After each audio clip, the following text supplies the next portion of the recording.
tudo beleza? Antes de começar o vídeo, queria só pedir a vocês que curtem o nosso conteúdo, que façam algo bem importante que vai nos ajudar muito, que seria se inscrever em nosso canal, ativar o sino para não perder nenhuma novidade, deixarem um like para o YouTube entender que vocês curtiram o vídeo e querem continuar recebendo conteúdo como esse, e por fim, que vocês comentem também o que vocês acharam. Isso vai contribuir bastante para o crescimento do nosso canal e para a gente continuar trazendo conteúdo de qualidade para vocês. Feito isso, vamos para o vídeo. Esse início de Flamengo, olha que histórico, se isola com o melhor início de trabalho na história do Flamengo. Em primeiro, o Renato Gaúcho, com aproveitamento de 89,6%, o Sebastião Lazzaroni, 87,5%, em segundo lugar, 14 vitórias, um empate, uma derrota, o Renato, 13 vitórias, 3 empates, estava invicto o Lazzaroni, marcou 50 gols o time com o Renato, 32 com o Lazzaroni, você tem aí a média de gols por jogo, e sofridos 11 com o Renato, 7 com o Lazzaroni, considerando os 16 primeiros jogos do Renato no comando do Flamengo. Calçade. Faz um bom tempo entre um e outro, né? O que está a favor do Lazzaroni é que o time não perdeu.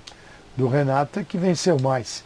Mas são só números para mim, assim, legais, mas não alteram em nada a percepção que a gente tem no presente. São épocas bem diferentes, duas equipes de futebol, num contexto diferente do Flamengo. Flamengo hoje muito mais equilibrado e controlador da sua situação.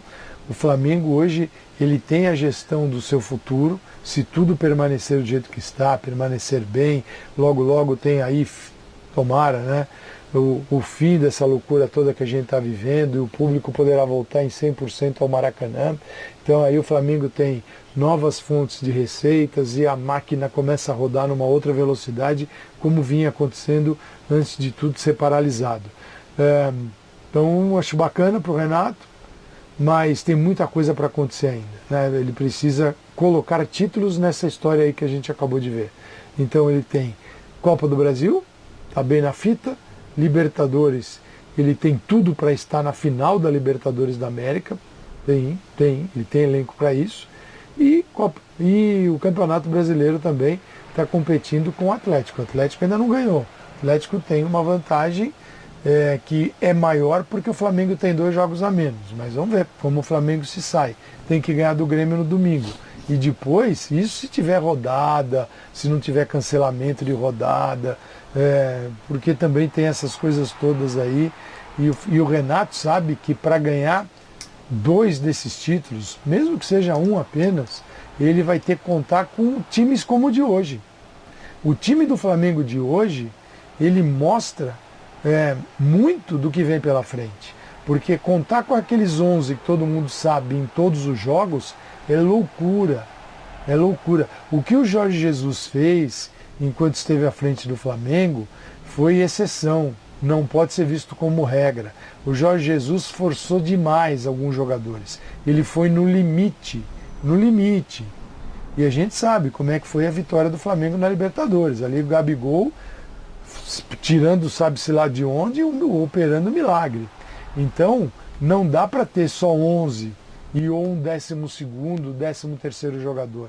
O Flamengo vai ter que jogar, sim, partidas como essa aqui de hoje. E ela é um exemplo, que tinham 3 titulares do time considerado titular e 8 jogadores que são solução. Pô, você tem Pedro, Vitinho, Michael, tem que funcionar esse time, tem que funcionar. E então o jogo de hoje ele é um exemplo. Tudo bem, o Grêmio não é a melhor referência para a gente no momento, mas o Flamengo tem o Grêmio outra vez e vai ter que superar novamente no domingo para lutar noutra frente, que é o Brasileirão. Então o jogo de hoje é um exemplo para um time que sonha em ganhar as 3 competições. Pode ganhar as 3? Pode. Não é simples, mas pode. Talvez que tem o Atlético Mineiro, o Palmeiras um pouquinho em baixa, mas o Flamengo tem condição de ganhar as 3 sim, e o Atlético Mineiro está nessa história aí. Eu quero colocar alguns números para vocês aqui na tela que são impressionantes do Renato, né? teve aí uma relação muito curta de divórcio com o Domi, com o Rogério Ceni. Agora, até onde vai essa lua de mel com o Renato Portaluppi? Eu estou vendo aqui os números, né, de gols, né, nas partidas que ele assumiu o time, em jogos da Conmebol, Libertadores da América, da Copa do Brasil, como a gente está acompanhando. E só contra o Olímpia, 9-2 no placar agregado. E daqui a pouco vai pintar na tela. Então, a respeito disso, essa relação Flamengo, Renato e torcida para você, Pedro, por favor. Eu acho que o Calçade toca num ponto que falta, é óbvio que os números já mostram que o trabalho é positivo. Recorte de 16 partidas. O Calçade toca num ponto de carimbar com títulos. E acho que é isso, o torcedor agora espera para ver. Faltam 4 partidas, em caso de título na Copa do Brasil, faltam 3 partidas por um caso de título na Libertadores. Está muito claro que esse Renato devolve esse Flamengo, como está aí na nossa tela, esse rolo compressor, a quantidade de gols que faz, 50 gols. Você atingir uma casa dessa com 16 partidas, uma média superior a 3 gols, remete àquele Flamengo que teve suas grandes conquistas há 2 anos atrás. Então, talvez essa seja a explicação dessa lua de mel. Esse Flamengo que não somente vence, até porque o Flamengo do Rogério venceu o Campeonato Brasileiro, mas não exatamente com essas mesmas características, e o Rogério nunca viveu exatamente essa lua de mel. Então talvez esse volume, essa criação, esse Flamengo que não para de atropelar adversários, que enfilera números, Renato que bate recorde, então acho que é isso que explica essa lua de mel, e talvez, claro, vai faltar, por pouco tempo talvez, esse carimbo do título. E não é uma culpa do Flamengo, não é uma culpa do Renato, é uma culpa de calendário, é uma questão de datas, e acho que o Flamengo desse Renato vai carimbar 5 títulos e tende que a lua de mel seja ainda maior, Prieto. Deixa eu, Jean, falar desses números aqui. Tem gente que escuta, mas não vê. Isso é normal também. Então está aqui, pela Conmebol Libertadores da América, 5-1 no Defensa e Justiça. Aqui são placares agregados, tá bom? 9-2 no Olímpia. Foi a maior goleada aí na Libertadores da América contra o Olímpia. Pela Copa do Brasil, 3-0 no Curitiba, 7-0 no ABC, 6-0 no Grêmio. 30 gols marcados, apenas 3 gols sofridos, Jean. Eu acho que assim, nesse caso os números falam por si, né? Tem uma coisa que a gente já sabia, que o Renato chegaria ao Flamengo com muito crédito, né? Com o apreço da torcida, com aprovação prévia. E eu sempre digo, né, que no futebol brasileiro essa aprovação prévia é uma das coisas mais importantes que existem. Você chegar com um olhar de desconfiança por parte do torcedor é o primeiro passo para que no primeiro tropeço começarem as cornetas. A gente sabe que as coisas são rápidas. Eu gosto sempre de lembrar do Cuca, que mesmo sendo um técnico com ótima ligação com o Atlético, depois de 10 jogos, muita gente já queria trocar o Cuca, né? Já achava que era o caso de trocar o treinador, e o Atlético está aí, assim como o Flamengo, brigando em todas as frentes. Então acho que tem um fato até aqui indiscutível de que essa relação ela ajuda no futebol brasileiro, e não só no Flamengo, e não só com o Renato, mas tem os méritos do Renato indiscutíveis aí. E basta olhar para o crescimento do rendimento de alguns jogadores especificamente. Alguns que nem jogavam tanto, então Michael, Vitinho, são caras que a gente destaca muito. A própria maneira como o Flamengo voltou a jogar num determinado momento, logo após a volta do Renato, e ainda que isso não tenha se mantido, eu acho que o fato do Flamengo voltar a jogar ali em alguns primeiros jogos com o Renato, daquele jeito, né, marcando bem alto, perdendo a bola e já partindo para cima para roubar e tudo mais, é algo que certamente ele conseguiu fazer com que os jogadores executassem. Não estou dizendo, ele pediu. Pode até ser que o Ceni também pedisse, a gente não sabe exatamente, né, quais foram os problemas, e agora essa não é uma questão. O fato é que, seja pelo motivo que for, porque ele pediu mais, porque ele tem boa relação com os jogadores, porque os jogadores sabem que a torcida gosta muito dele, que portanto, não sei exatamente qual é o motivo, e é difícil a gente saber. O fato é que ele conseguiu, de fato, várias coisas aí indiscutíveis, e que serão indiscutíveis independentemente da conquista de um título ou não, né? Porque isso também é uma coisa muito comum aqui, a gente de repente invalidar coisas que são indiscutíveis porque de repente um título não chegou, uma conquista não aconteceu, então é bom a gente sempre lembrar disso. Perfeitamente. Então, falando aqui do Renato Portaluppi, o sucesso que ele vai fazendo no comando do Flamengo, só isso, tudo que nós vimos aí no início de trabalho. Ô Biner, daqui a pouco nós vamos falar do Fortaleza, que conseguiu a classificação em cima do São Paulo, tem o Galo também, que lidera o Campeonato Brasileiro, semifinais da Libertadores da América e semifinais da Copa do Brasil e já conquistou o título estadual no estádio. Maracanã, estou vendo aqui, público e renda, 6.277 pagantes, está aqui na tela.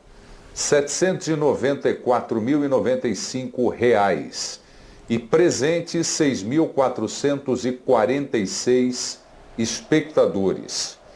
Bom, tem um manifesto agora que os clubes encaminharam para a CBF e que pode paralisar o Campeonato Brasileiro já neste final de semana.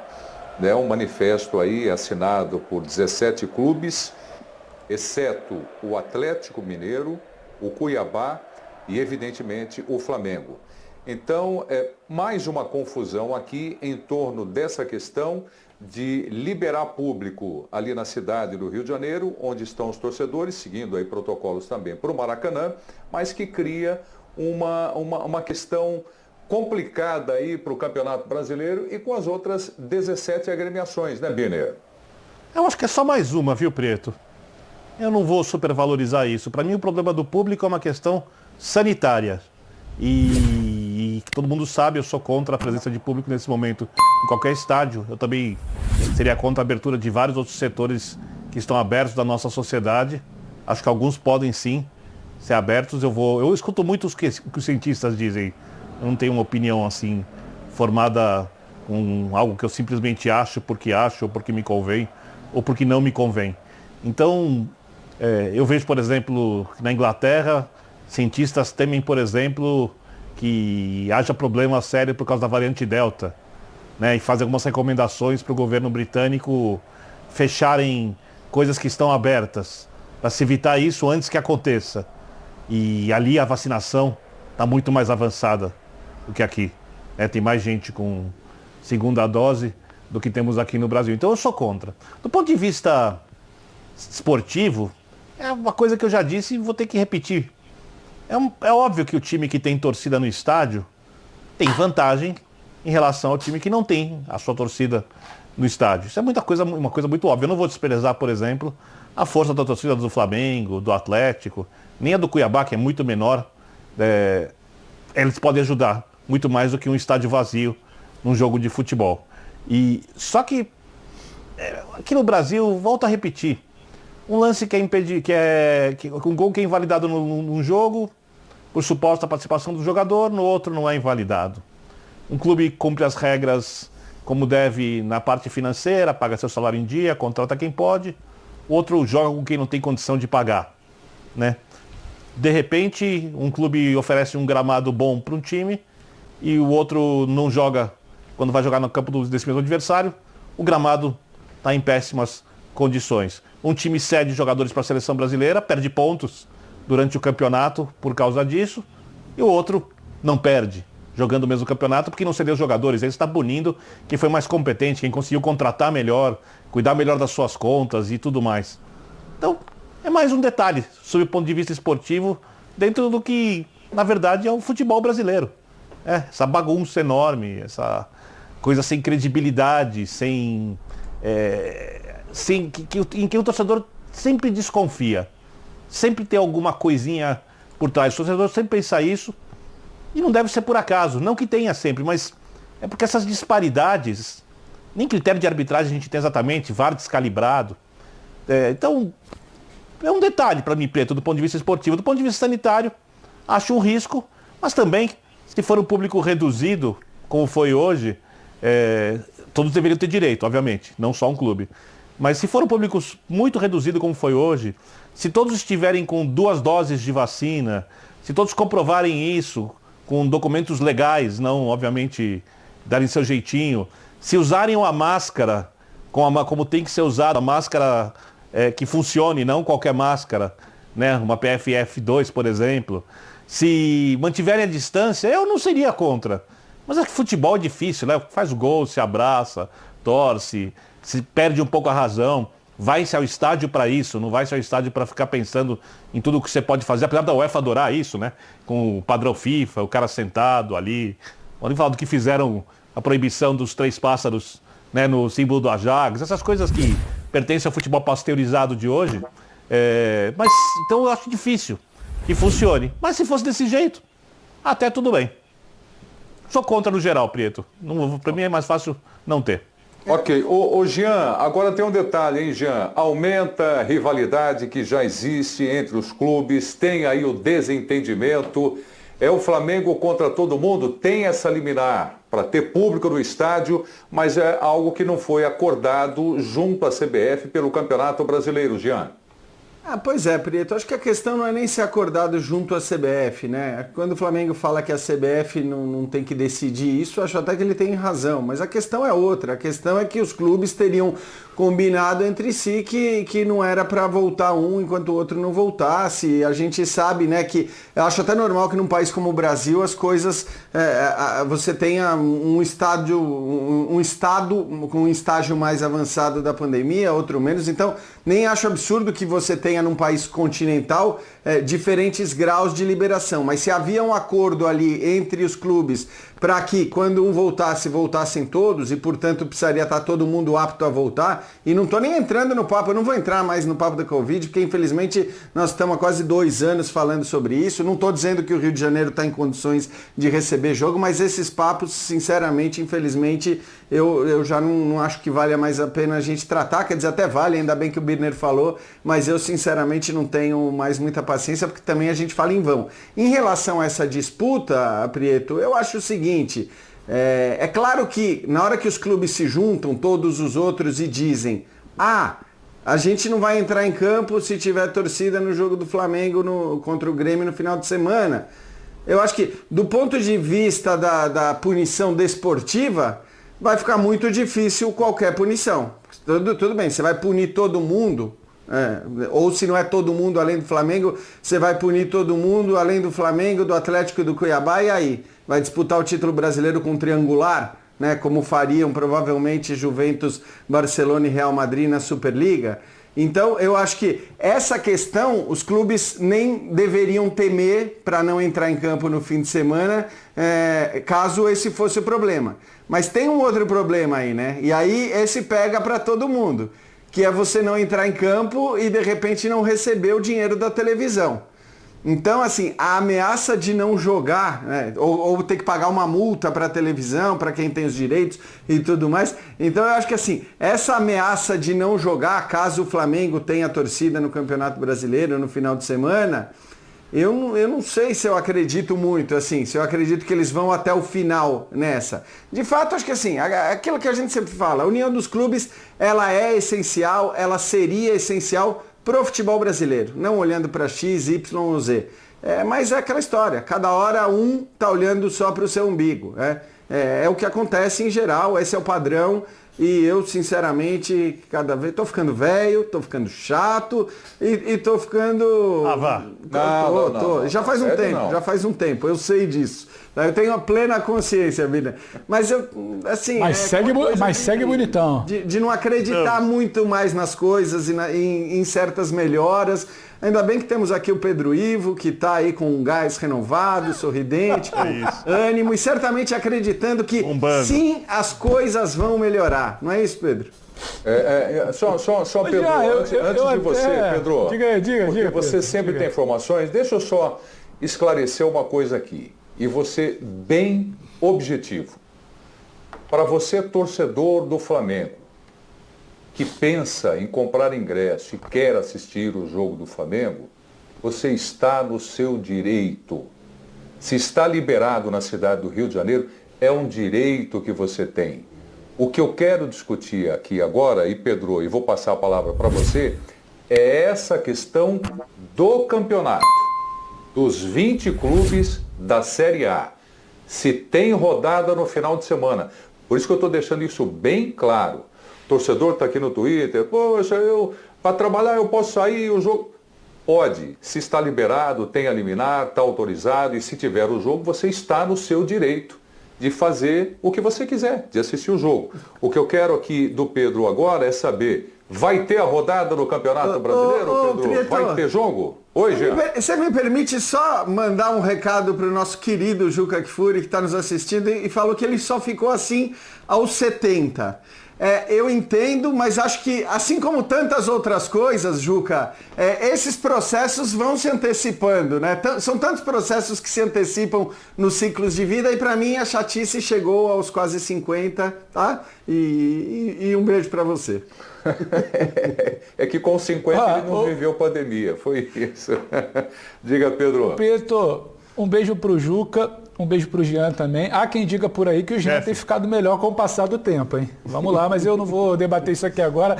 É papo para quem quiser, pode invadir aí a rede social do Jean e dar sua opinião. Uma certa maldade nesse argumento. Não, absolutamente não. Um carinho apenas. Agora, falando sério, são duas questões. Eu tô com o Birner sobre a situação da pandemia como um todo. Eu acho que, como o Jean disse também, não cabe mais a discussão, porque eu não vejo mais um debate sanitário sobre a volta do público. A verdade é essa.